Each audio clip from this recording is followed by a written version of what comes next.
नमस्कार दोस्तों, हमारे चैनल पर आपका स्वागत है। आज है 24 जुलाई और हम आज इस वीडियो में डिस्कस करेंगे बजट जो कि 23 जुलाई को आया था और केवल उन पॉइंट्स के बारे में डिस्कस करेंगे जो केवल एग्ज़ाम पॉइंट ऑफ व्यू से इम्पॉर्टेंट हैं। तो स्टार्ट करते हैं इस वीडियो को। ये बजट है 2024-25 का और मिनिस्ट्री ऑफ फाइनेंस की बजट डिवीज़न द्वारा इसे प्रिपेयर किया जाता है और पार्लियामेंट में से कौन पेश करता है, तो फाइनेंस मिनिस्टर पेश करती हैं इसे पार्लियामेंट में। इस समय कौन है फाइनेंस मिनिस्टर? निर्मला सीतारमण। ठीक है, तो सबसे पहले बजट के 4 मेजर फोकस कास्ट की बात की गई है बजट में। क्या 4 मेजर कास्ट की बात की गई है? तो वो कास्ट कौन कौन सी हैं? एक पुअर, वोमेन, यूथ, फार्मर। तो पूछ सकता है कि बजट में कौन सी 4 मेजर कास्ट के बारे में बात की गई है, तो आपको कैसे याद रखना है? PWFY। PWFY 2-3 बार बोलिए तो आपको एग्जाम में याद आ जाएगा। P से पुअर, W से वोमेन, F से फार्मर और Y से यूथ। ठीक है, तो 4 मेजर कास्ट हैं अकॉर्डिंग टू बजट 2024-25। अब बात करते हैं बजट की थीम की। तो बजट में 4 थीम है: employment, skilling, MSME, middle class. इसकी भी एक निमोनिक्स है, शॉर्ट फॉर्म बना रखी है। क्या? MSME। M से क्या हो गया? Middle class. एक S से क्या हो गया? स्किलिंग। M से क्या हो गया? MSME और E से क्या हो गया? एम्प्लॉयमेंट। तो अगर एग्जाम में पूछा जाता है बजट की थीम क्या है, तो आपके दिमाग में MSME क्लिक करना चाहिए। फिर M से जो मैंने मिडिल क्लास, स्किलिंग, MSME और एम्प्लॉयमेंट। क्लियर? अब बात करते हैं बजट की कुछ प्रायोरिटीज़ हैं। तो एग्रीकल्चर सेक्टर से रिलेटेड क्या प्रायोरिटीज़ है कि एग्रीकल्चर में प्रोडक्टिविटी को बढ़ाना है और एग्रीकल्चर सेक्टर को रेजिलियंस बनाना है। इसके लिए क्या बात की गई है कि एग्रीकल्चर सेक्टर में रिसर्च को प्रमोट करना है और कोऑपरेटिव सेक्टर्स को प्रमोट करना है। तो इसके लिए क्या लॉन्च किया गया है? National cooperation policy. याद रखना, क्या लॉन्च किया गया है? National cooperation policy. क्लियर? और बजट में एक आ गया है, हमें आत्मनिर्भर बनना है। आत्मनिर्भर किसमें? ऑयल सीड्स में, जैसे मस्टर्ड है, ग्राउंड नट्स है, सीसेम है, सोयाबीन है। इसमें हमें क्या बनना है? आत्मनिर्भर बनना है। और सनफ्लावर की भी बात की गई है। क्लियर? अब बात करते हैं कुछ नई वैरायटीज़ भी रिलीज की गई हैं। किसके लिए? हॉर्टिकल्चर क्रॉप के लिए। बस इतना याद रखिए। अच्छा, कुछ नई वैरायटीज़ हॉर्टिकल्चर क्रॉप की रिलीज़ की गई हैं, स्पेशली कितनी? 109। अब बात करते हैं नेचुरल फार्मिंग की। तो नेचुरल फार्मिंग में क्या है कि जो 1 crore farmers across the country natural farming को इनिशिएट करेंगे और उनकी फार्मिंग को सर्टिफाइड किया जाएगा और उनके जो प्रोडक्ट हैं उसको ब्रांडिंग की जाएगी नेक्स्ट 2 ईयर्स तक। ठीक है, और bio input resource centre develop किए जाएंगे। बायो इनपुट रिसोर्स सेंटर कितने? 10,000। याद रखना, ये डेटा याद रखना है। कितने बनाएंगे? बायो इनपुट रिसोर्स सेंटर 10,000 बनेंगे। अच्छा, अब बात करते हैं श्रिम्प प्रोडक्शन की। तो श्रिम्प प्रोडक्शन एक्सपोर्ट के लिए नाबार्ड फाइनेंस देगा। तो पूछा जाता है कि श्रिम्प प्रोडक्शन और एक्सपोर्ट के लिए बजट में फाइनेंस की प्रोविजन की बात की गई है, तो कौन सी बैंक देगी? नाबार्ड बैंक देगी। ठीक है, अब बात करते हैं डिजिटल पब्लिक इंफ्रास्ट्रक्चर। पहले तो आपको DPI की फुल फॉर्म पता होनी चाहिए। क्या है? Digital public infrastructure. तो डिजिटल पब्लिक इंफ्रास्ट्रक्चर में क्या है कि जो फार्मर्स और उनकी लैंड है उनको डिजिटलाइज किया जाएगा और उस लैंड पे जो भी क्रॉप उगाई जाएगी उसका क्रॉप सर्वे किया जाएगा। ठीक है, तो ये बजट की प्रायोरिटी होगी एग्रीकल्चर सेक्टर से रिलेटेड। अगली प्रायोरिटी बजट की क्या है? Employment and skilling. इसके लिए 3 स्कीम्स चलाई गई हैं। बेसिकली 3 पैकेज हैं एक तरीके से एम्प्लॉयमेंट जनरेट करने के लिए। तो स्कीम A, स्कीम B और स्कीम C के बारे में बात की गई है इसमें। तो स्कीम A में एक आ गया है कि ऐसे लोग जो फर्स्ट टाइमर फॉर्मल एम्प्लॉयमेंट को ज्वाइन कर रहे हैं, फर्स्ट टाइम फॉर्मल एम्प्लॉयमेंट को ज्वाइन कर रहे हैं, उनको क्या किया जाएगा? 3 इंस्टॉलमेंट में 15,000 रुपये दिए जाएंगे। 15,000 रुपये तक 1 मंथ का वेज दिया जाएगा। ठीक है, तो ये फर्स्ट टाइमर के लिए है। और स्कीम B में मैन्युफैक्चरिंग सेक्टर से रिलेटेड बात की गई है, बट इंपॉर्टेंट नहीं है। बट हाँ, स्कीम C इंपॉर्टेंट है। स्कीम C में क्या है कि बेसिकली EPFO में होता क्या है कि एम्प्लॉयर और एम्प्लॉय दोनों कंट्रीब्यूट करते हैं। ठीक है, तो स्कीम C में एम्प्लॉयर्स के बारे में बात की गई है कि एम्प्लॉयर्स जो पैसा कंट्रीब्यूट करते हैं उनको उस समय अगर उन्होंने कुछ नए लोगों को हायर किया है किसी कंपनी ने, तो उनको 3,000 रुपये पर मंथ 2 साल तक रिम्बर्स कर दिया जाएगा जो भी उन्होंने कंट्रीब्यूट किया है। ठीक है, अगले पे चलते हैं। स्किलिंग प्रोग्राम के लिए 20 लाख यूथ को 5 साल के लिए स्किल दी जाएगी। ये डेटा याद रखना है आपको। क्लियर? और वुमेन का वर्क फोर्स में पार्टिसिपेशन बढ़ाने के लिए क्या किया जाएगा? वुमेन हॉस्टल डेवलप किए जाएंगे और क्रैचे फैसिलिटी डेवलप की जाएगी। क्लियर? और एक स्किल के लिए और क्या किया जाएगा, 1000 इंडस्ट्रियल इंस्टीट्यूट्स डेवलप किए जाएंगे, ठीक है, 1000। अब चलते हैं अगली प्रायोरिटी पे बजट की।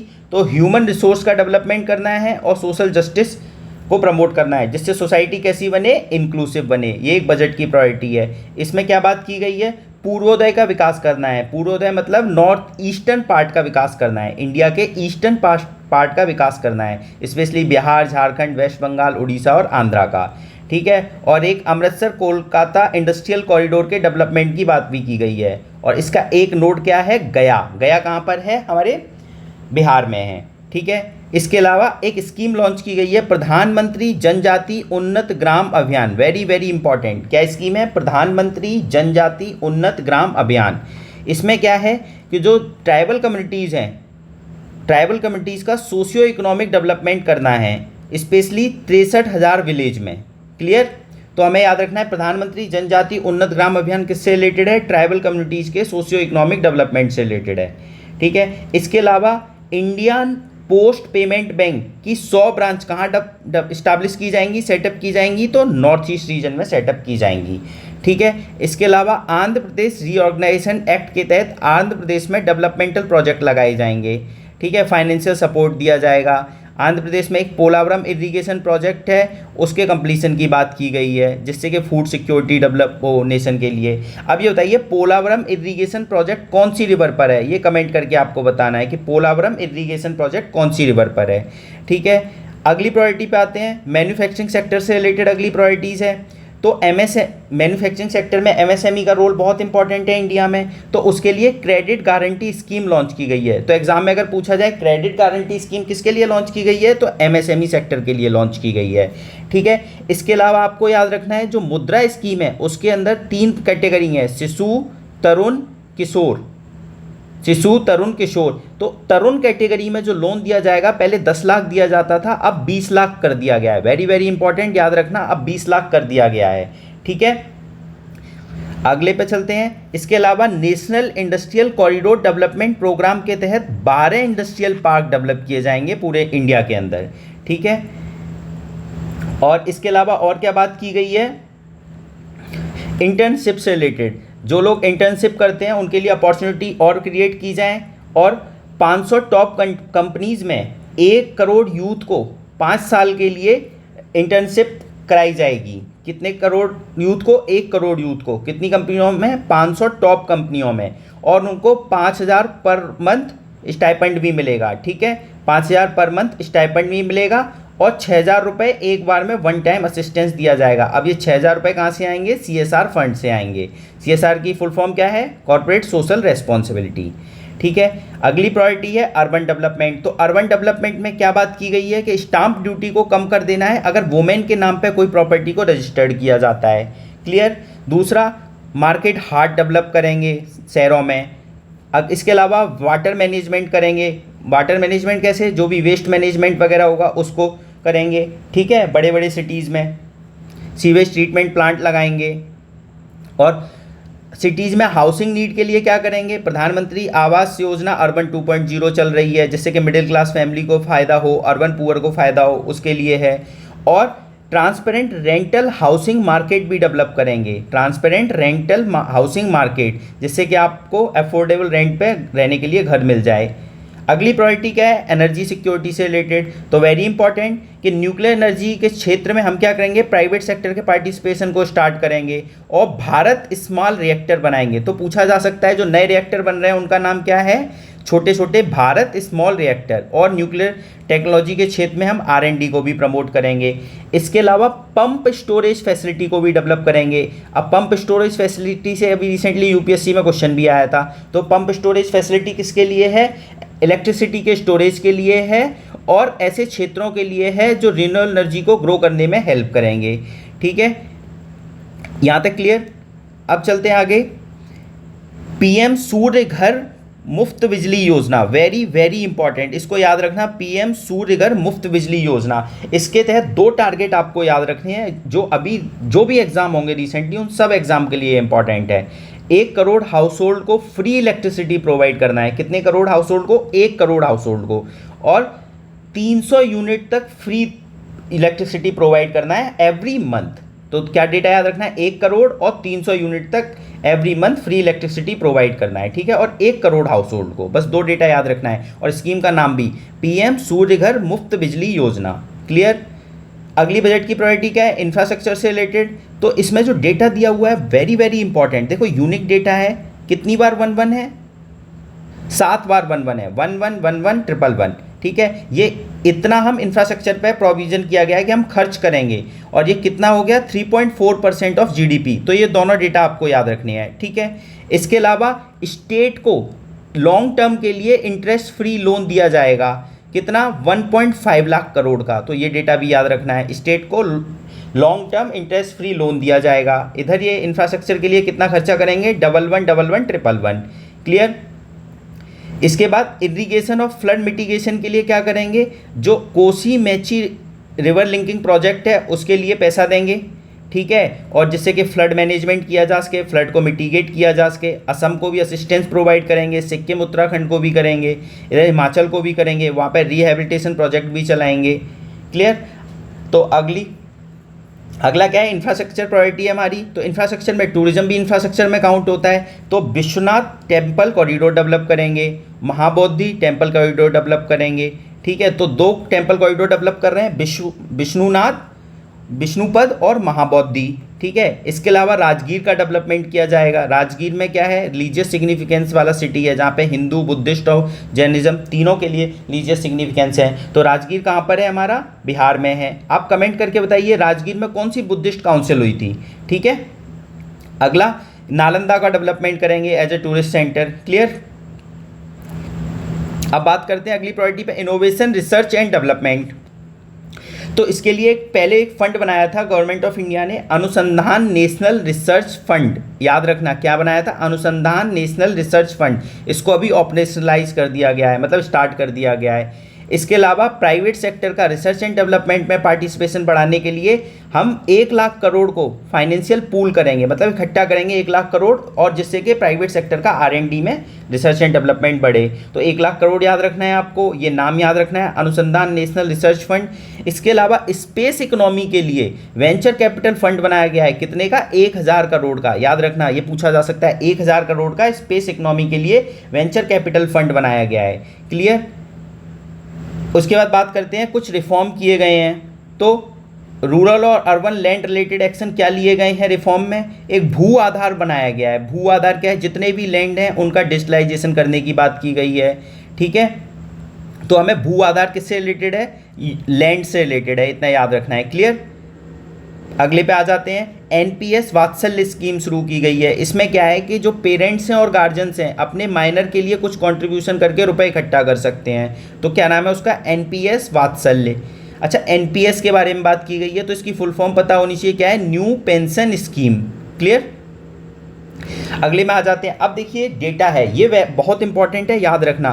तो सबसे पहले अगर मैं बात करता हूँ कि फाइनेंशियल ईयर 2024 के लिए इंडिया कितने % से ग्रो करेगा, तो 8.2%। याद रखना, किसी भी एग्जाम में पूछा जा सकता है, आपको भूलना नहीं है, कितने % से ग्रो करेगा, 8.2% से।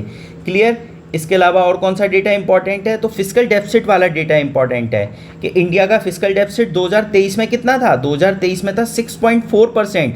24 में क्या अनुमान है कि 5.6% हो जाएगा। तो पूछ लेगा फिस्कल डेफिसिट 2023 में कितना था, तो आपको याद रखना है 6.4। अगर मैं बात करूं 24 में कितना होगा, तो अनुमान है 5.6 का। क्लियर। अगर मैं इन्फ्लेशन की बात करता हूं तो इन्फ्लेशन कितना था 2023 में, 5.4।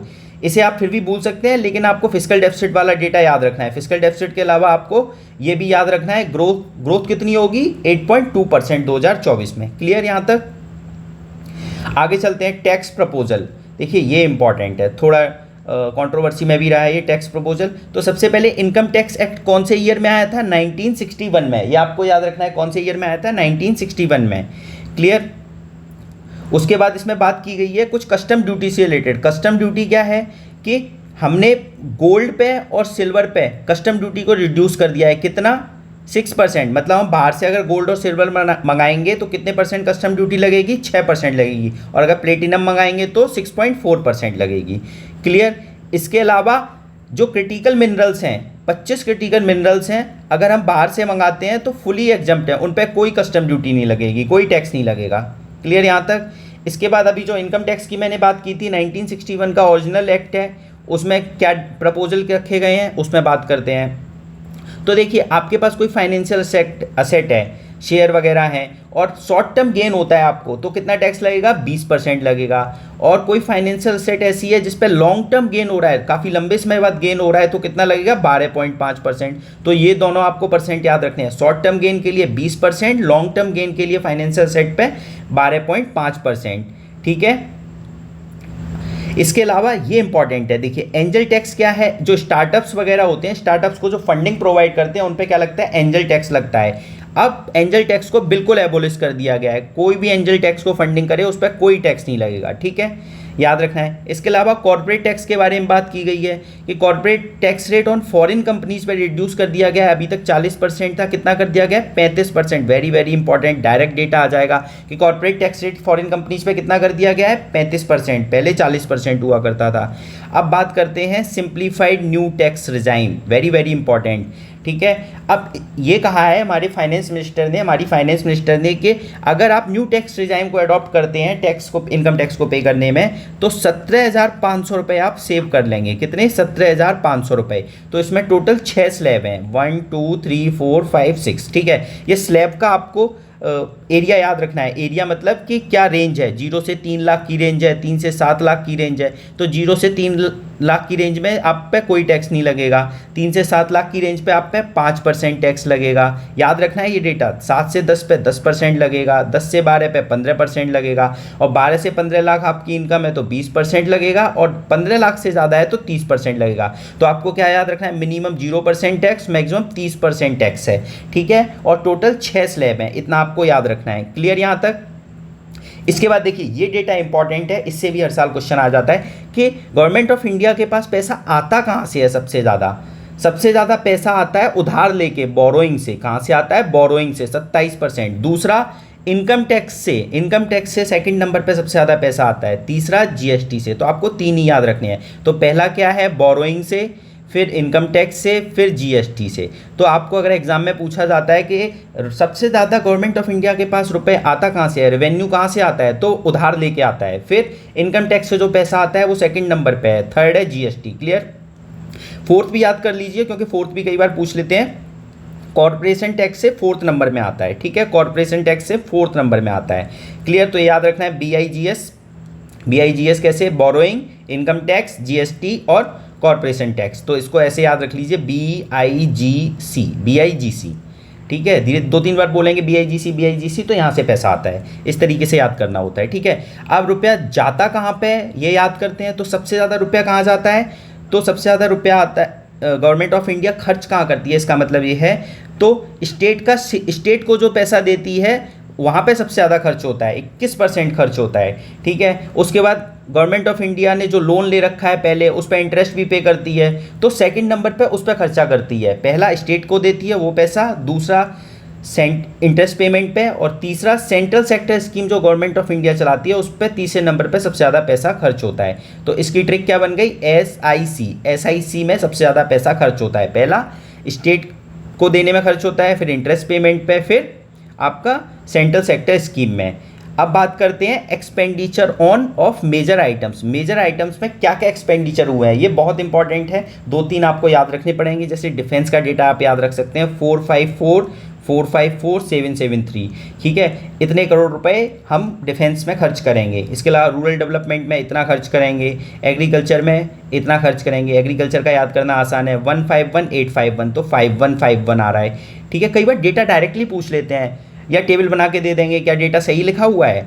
इसके अलावा हमें याद रखना है एजुकेशन पे कितना खर्च कर रहे हैं, 125,638। इसे तो आप याद ही कर लीजिए, 125,638। ठीक है, इसके अलावा हेल्थ पे 89,287। क्लियर? अब आपको एक और चीज़ करनी है, टॉप 4 किस पे खर्च किया जा रहा है वो भी याद रखना है। तो सबसे पहले आपको याद रखना है डिफेंस में खर्च कर रहे हैं, फिर रूरल डेवलपमेंट पे, फिर एग्रीकल्चर पे, फिर होम अफेयर पे। डी राह RAH, तो डिफेंस, रूरल डेवलपमेंट, एग्रीकल्चर और होम अफेयर। क्लियर यहाँ तक? हेल्थ का आप याद रखेंगे, और मैंने ये क्या बोला था, ये बहुत एजुकेशन का याद रखेंगे, 125,638, और एग्रीकल्चर का 151,851, ठीक है। और सबसे ज़्यादा डिफेंस में है, डी रहा, हमने ट्रिक बना ली है।